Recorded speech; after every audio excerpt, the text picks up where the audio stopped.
बिस्मिल्लाहिर्रहमानिर्रहीम। अस्सलाम वालेकुम डियर स्टूडेंट्स।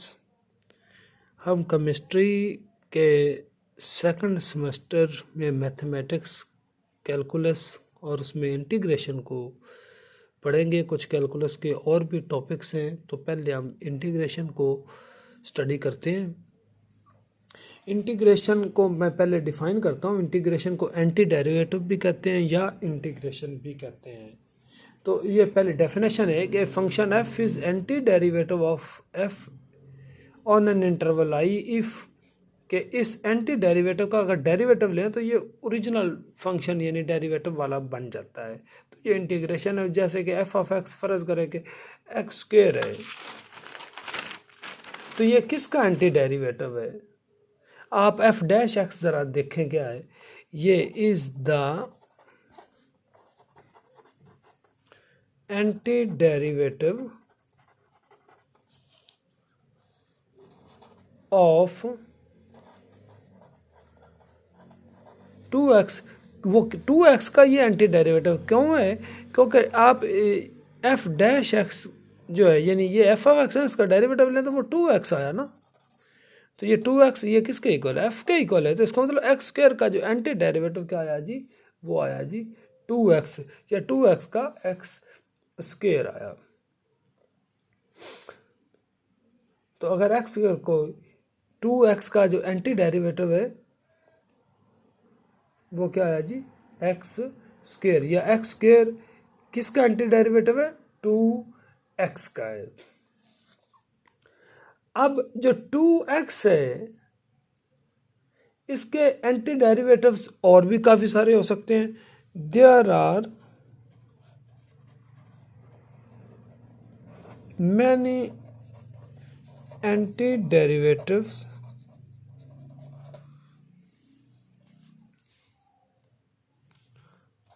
of 2x। मसलन ये एक तो एक्स स्क्वायर आया ना, आप एक्स स्क्वायर प्लस 2 भी लिख सकते हैं। आप इसका एक्स स्क्वायर माइनस 5/3 भी लिख सकते हैं। आप इसका एक्स स्क्वायर प्लस 3 भी लिख सकते हैं।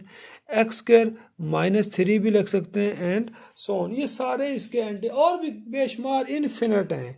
अब अगर आपको याद हो कि जो ग्राफ होता है, जो स्क्वायर फंक्शन है उसका ग्राफ ये मसलन 1 2 3 4 -1 -2 -3 कि अगर c 0 है, ये सिर्फ एक्स स्क्वायर है, तो एक्स स्क्वायर ग्राफ आपको पता है ये इस तरह का कर्व होता है। एक्स स्क्वायर प्लस 2 है तो 2 दर्जे ये ऊपर जाए, ये आपका इस तरह का ग्राफ होता है। एक्स स्क्वायर -5/3 ये 1 से ऊपर और ये -2 से पैसा, ये इस तरह का हुआ।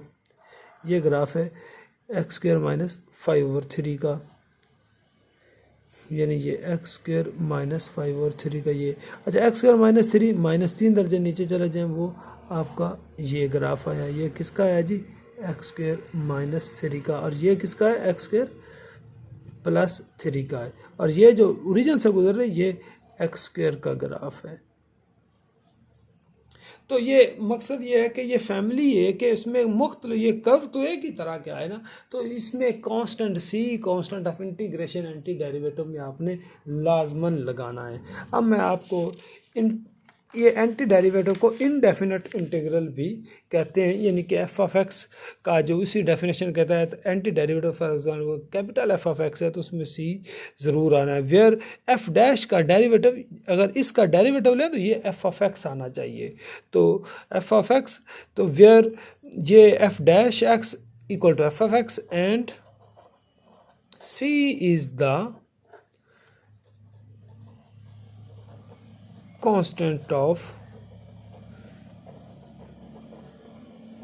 इंटीग्रेशन है।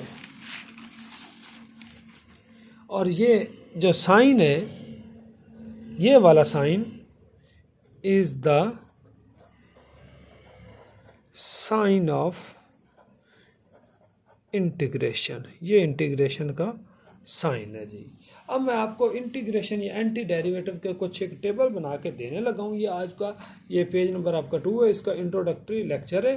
तो आपने इसको ज़रा गौर से तैयार करना है। तो इसके बाद हमारा अगला टॉपिक और लेक्चर शुरू होगा।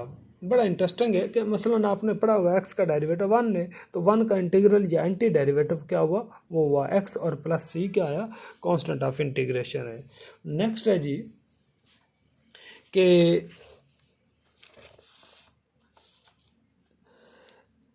एक्स पावर आर प्लस 1 और नीचे भी आर प्लस 1 अगर आप लिखें तो इसका जो डेरिवेटिव है वो आपको पता है, अगर आप उसका डेरिवेटिव ले तो एक्स पावर आर आएगा, लेकिन इसमें प्रोवाइडेड कि r is not equal to -1, कि अगर -1 है तो नीचे ये ज़ीरो हो जाएगा, तो अनडिफाइंड हो जाएगा।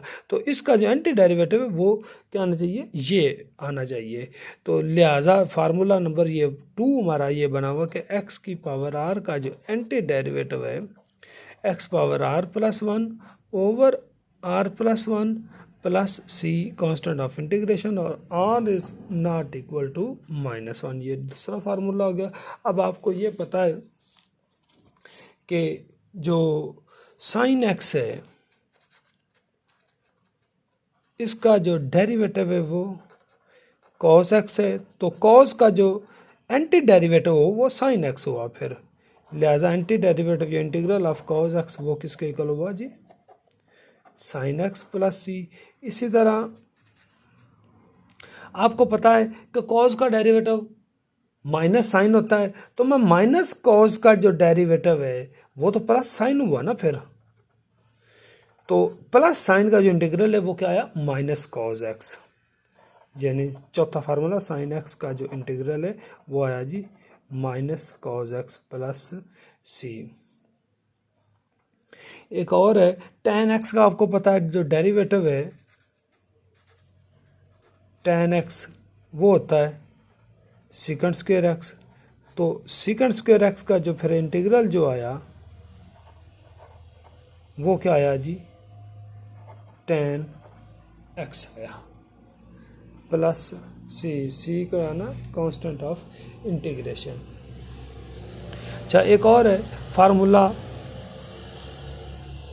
सीकेंट एक्स का डेरिवेटिव वो होता है सीकेंट एक्स tan x, तो फार्मूला में सीकेंट एक्स tan x का जो एंटी डेरिवेटिव वो फिर क्या आया, सीकेंट एक्स आया, क्या आया जी, सीकेंट एक्स, यानी सीकेंट एक्स tan x का जो एंटी डेरिवेटिव है वो किसके बराबर आया, सीकेंट एक्स के। और कोसेकेंट एक्स का क्या आया, minus cosecant x cot x, तो अगर मैं माइनस कोसेकेंट का जो फार्मूला है डेरिवेटिव लें तो वो प्लस आया कोसेकेंट एक्स कॉट एक्स, तो कोसेकेंट एक्स कॉट एक्स का जो एंटी डेरिवेटिव या इंटीग्रल है वो माइनस कोसेकेंट एक्स आया जी, और plus C constant of integration है। तो ये टेबल भी आपने ज़रा तैयार करना है। तो ये कुछ मैंने आपको इंट्रोडक्शन आज आपको बता दिया है एंटी डेरिवेटिव या इंटीग्रेशन का, और कुछ उसके फार्मूले बताए हैं, तो इनको ज़रा आपने अच्छी तरह तैयार करना है। बाकी इंशाल्लाह फिर हम इसके क्वेश्चंस वो नेक्स्ट लेक्चर में करेंगे। Thank you ji.